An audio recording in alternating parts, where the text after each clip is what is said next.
The inner running and the outer running complement each other. For outer running, we need discipline. Without a life of discipline, we cannot succeed in any walk of life. So when we do outer running, it reminds us of the inner running. The inner running, we know, is the longest distance, eternal distance. We do not know when it started, and we have no idea when we are going to end it. Whereas, if it is a marathon, we know that after covering 26 miles and 385 yards, we come to an end.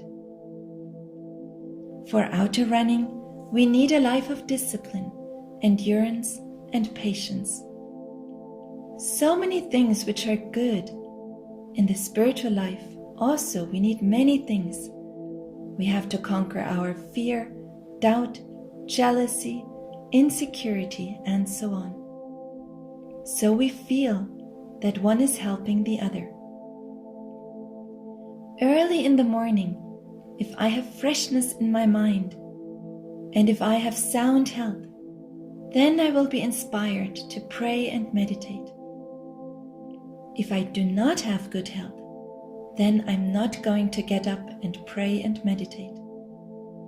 So it is my good health that is helping me to become a good seeker.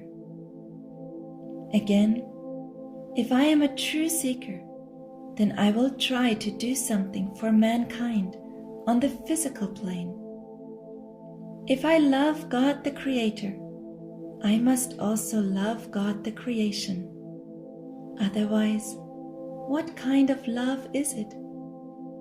If I love God, who has created this world, I must also love the creation itself. So while we run outwardly, it is the creation that we see, and when we pray and meditate, we are trying to have a conscious awareness of the Creator. Does that mean that people who are not physically healthy cannot reach enlightenment? Oh no, most definitely they can. The only thing is that we do not have to be the strongest man. We do not have to be a boxer or wrestler, no. I'm saying that early in the morning, if I do not have stomach upset or headache or fever, if I am running or doing some other physical activity, then it helps me a lot. Otherwise, if I enter into the Himalayan caves and start praying and meditating and neglecting the body, then how many days can I go on? How many weeks? How many months? There are some people who tend to neglect the body, the needs of the body. We are not saying that we have to become the world's greatest boxers or wrestlers. No. Only we should try to maintain a basic fitness. If I am physically fit, then I will be able to get up early in the morning. Then I can pray and meditate. If I am physically unfit, will I have the capacity to pray and meditate?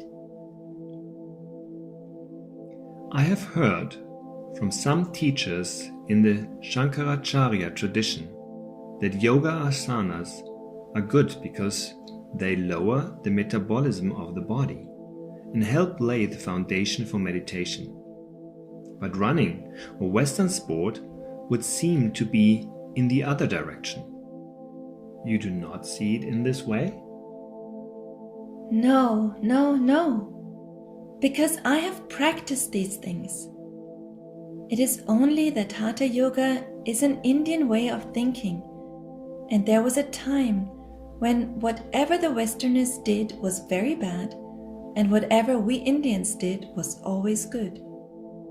For some time, it was difficult for Indians to see anything good in the West. So the Indian theory was that our asanas are by far the best, and the Western way of approaching the reality was wrong. Now I wish to say that there should be a combination of the Indian spirit, which is calm, quiet and tranquil, and the Western spirit, which is dynamic. We have to take them as one. The Indians think that the West is all restlessness, which is not true. And again, the West thinks that India is all poverty-stricken, and Indians are lethargic, which is also not true. Both sides exaggerate the facts. When we think of the West, we have to think of the good qualities of the West, which is dynamism. And when we think of the East, let us say India, we have to think of calmness. It is like the ocean. On the surface, there are waves and surges. It is all dynamic movement. And down at the bottom, it is peaceful. We cannot separate the waves from the tranquility, which is at the bottom. They have to go together. Dynamism and peace must go together. If some people feel that by doing Indian asanas they will get a peaceful feeling, they are correct. But again, by running and jumping and taking physical activities, we can acquire dynamism. Otherwise, it will be all one-sided. So dynamism and tranquility must go together, like the obverse and reverse of the same coin. When we think of the West, we have to think of the good quality of the West, which is dynamism. And when we think of the East, let us say India, we have to think of calmness. It is like the ocean. On the surface, there are waves and surges. It is all dynamic movement. And down at the bottom, it is peaceful. We cannot separate the waves from the tranquility which is at the bottom. They have to go together. Dynamism and peace must go together. If some people feel that by doing Indian asanas they will get a peaceful feeling, they are correct. But again, by running and jumping and taking physical activities, we can acquire dynamism. Otherwise, it will be all one-sided. So dynamism and tranquility must go together, like the obverse and reverse of the same coin. So, in this philosophy, are you creating something new, something different from what has been created generally in the East and in the West? I do not want to say that I'm creating something new. Only I'm saying what the East and the West need to become complete and perfect. It is not my creation. Only I'm saying that I am aware of something, and if you see eye to eye with me, you will agree. And if you find it difficult to accept my theory, you are perfectly entitled to do so. I wish to say that the West has something to offer, and the East has something to offer, and their contributions are equally valuable. I do not think that Western sports people in the past have considered that their sport would lead them to enlightenment.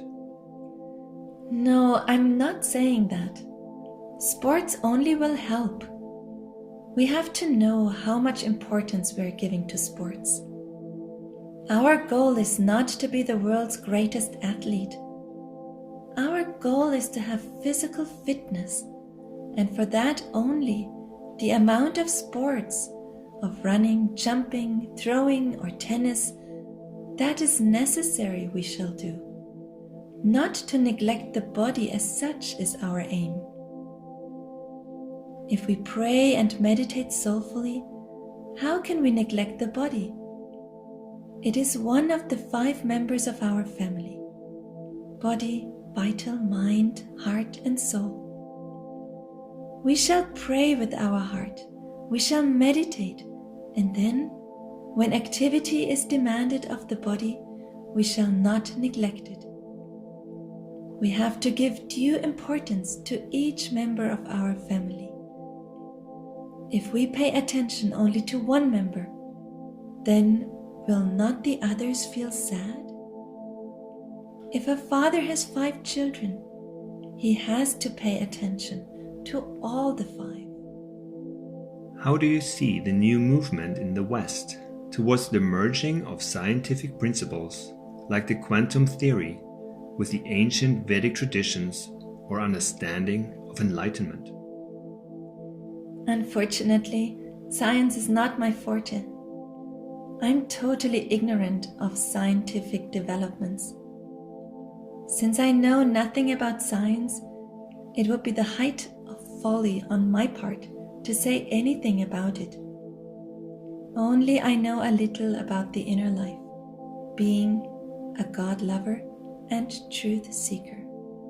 If we look at your meditation technique itself, can you explain a bit about it? We do not have any set technique or method. Everybody knows that in the beginning, when you start meditating, you should make the mind calm, quiet, and tranquil, so that you can have a very peaceful meditation. Then I tell my students, try to meditate the way you feel is best. If you like a flower, the fragrance of the flower, the beauty of the flower, then try to imagine the flower inside you. Petal by petal your life is blossoming, the way petal by petal a flower blossoms. Your whole life is blossoming like a flower. Or, if you are inspired by a flame, try to imagine a burning flame inside you, rising up and illumining the inner darkness. If you feel the necessity of climbing up the Everest that is the highest in the spiritual life, then envision the flame within you climbing up high, higher, highest. Then again, I tell my students, it is a matter of joy. If you get joy from the flower, then do it. If you get joy from the flame, then meditate on the flame. If you get joy looking at my picture, then do it. Anything that gives you joy while praying and meditating, you should do. If you want to look into the vast sky or at the sea, or if you want to be at the foot of a tree and derive peace from the tree itself, then meditate at the foot of a tree. If you want to meditate on the power aspect of life, then look at the sun and meditate. And if you want to have mildness, softness, tenderness in your life, then you can meditate on the moon. I tell the individual, while meditating, keep in mind the thing you like best in your life. You said in particular that meditating on the moon is for tenderness. Can you tell us some more of these particular relationships? Meditating on the sun? The sun represents power, not the power that destroys, but the power that creates, originates. If you want to have power, then look at the sun and meditate. How do you know which one is right for you? That is the thing.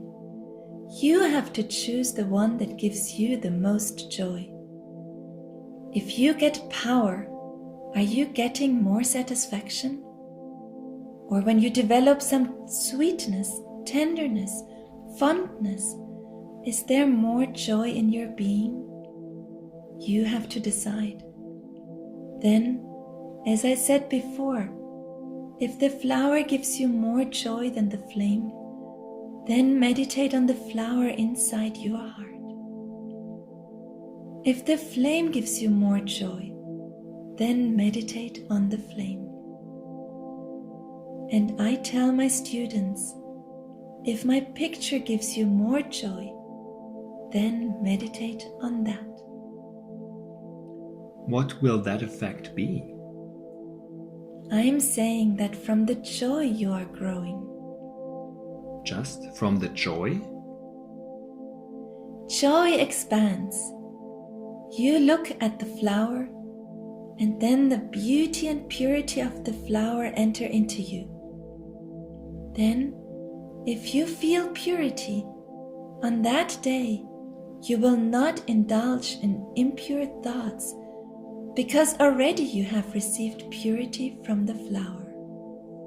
So it is really the joy that creates the enlightenment? Yes. God created this world out of joy. We use the spiritual word delight. In the Vedas it says, "From delight we came, in delight we grow, and at the end of our journey we enter into delight." This means that we go back to our source. If you have joy, then you create like a child. A child has joy all the time. That is why he is able to do things here and there. If I am an octogenarian with no interest in life, am I going to create something? When we are happy, we want to do something for the rest of the world. When we are miserable, we do not do anything, either for ourselves or for anybody else. Can you tell us a little about the state of enlightenment? The state of enlightenment is not something that we discuss. It is something that we grow into. You may like the taste of mango. If you are eating mango, you will say it is most delicious. But if a second person is not eating it, if he does not have the opportunity to eat a mango, then how is he going to understand it?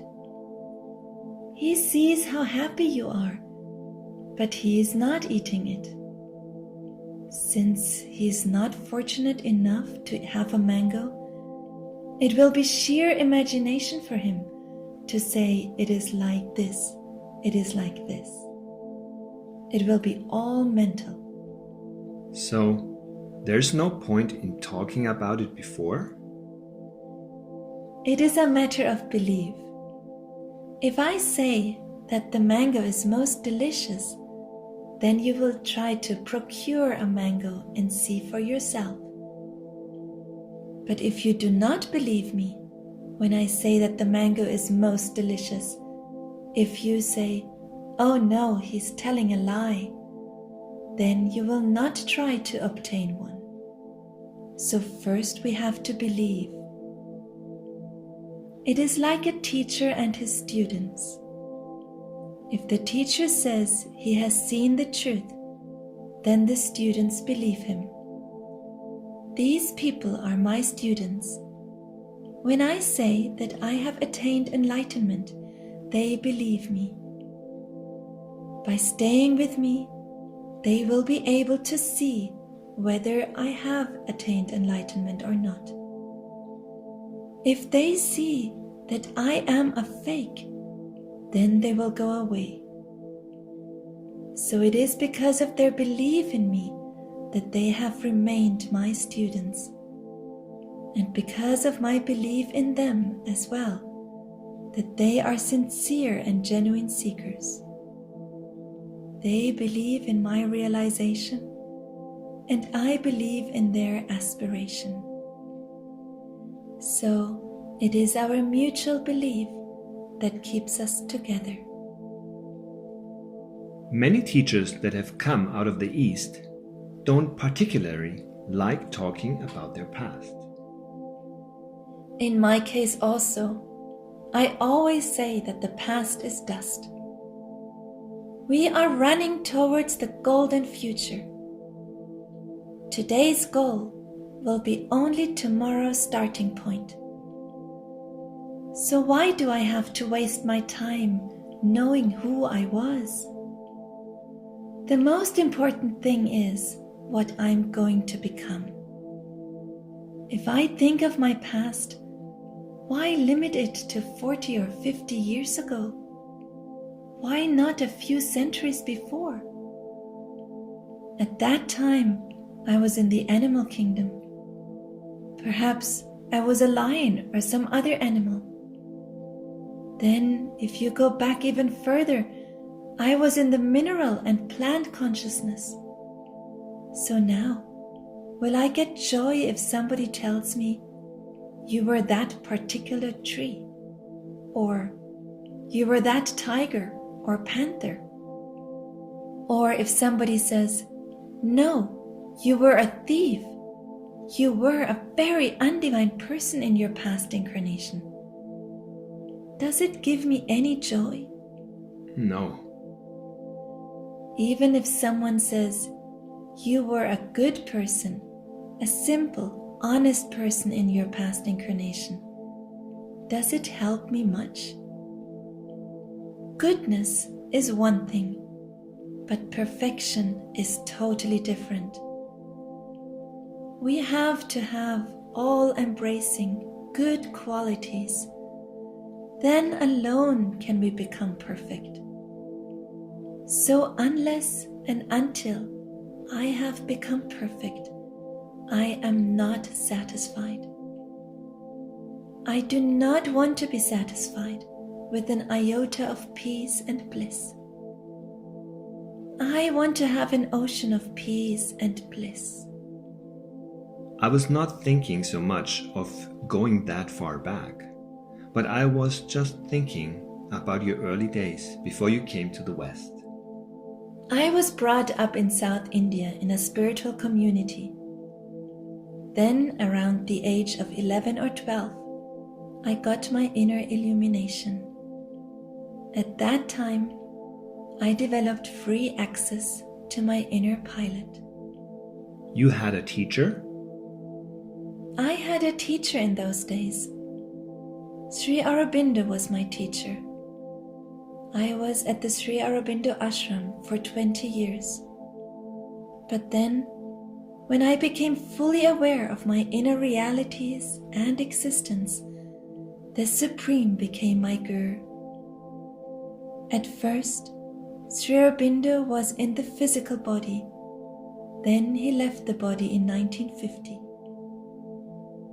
But once I got my inner illumination, then I found that the Absolute Supreme is the only Guru. Your Guru, my Guru, everybody's Guru. Only the Lord Supreme is the Guru of the entire world. Can we look at the world situation? What do you think of it? It is my inner feeling that the world is progressing. I do not encourage pessimistic ideas, thoughts, and so forth. God Himself is inspiring the world. It is His creation. He is not doomed to disappointment, far from it.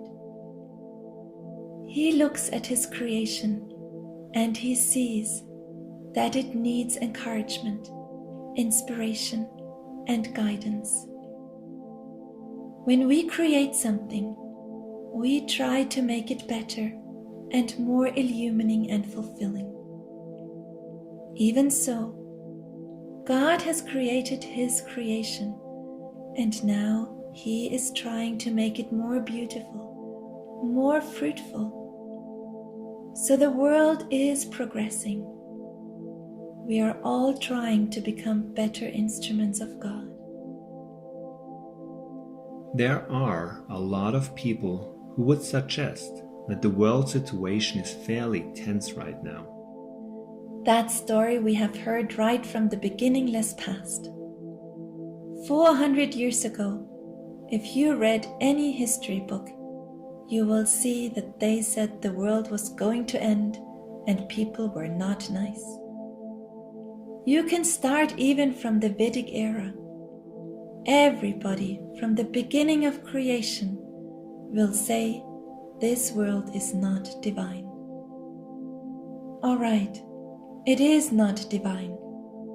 Now also it is not divine, but the fact is that we are using the terms divine and perfect.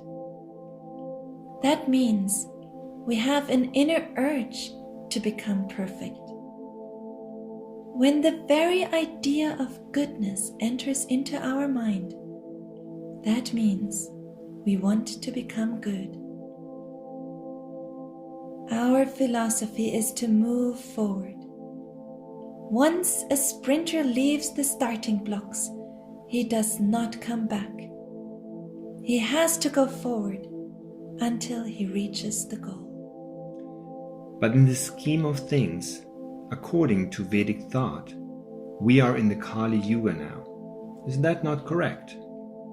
If we say that in the Vedic era people were more spiritual or more illumined, it will be a deplorable mistake.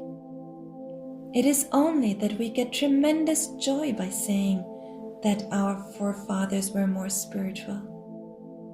We extol the past to the skies, but we have to see everything has a spiritual growth. The seed that was planted in Vedic times had tremendous potentiality.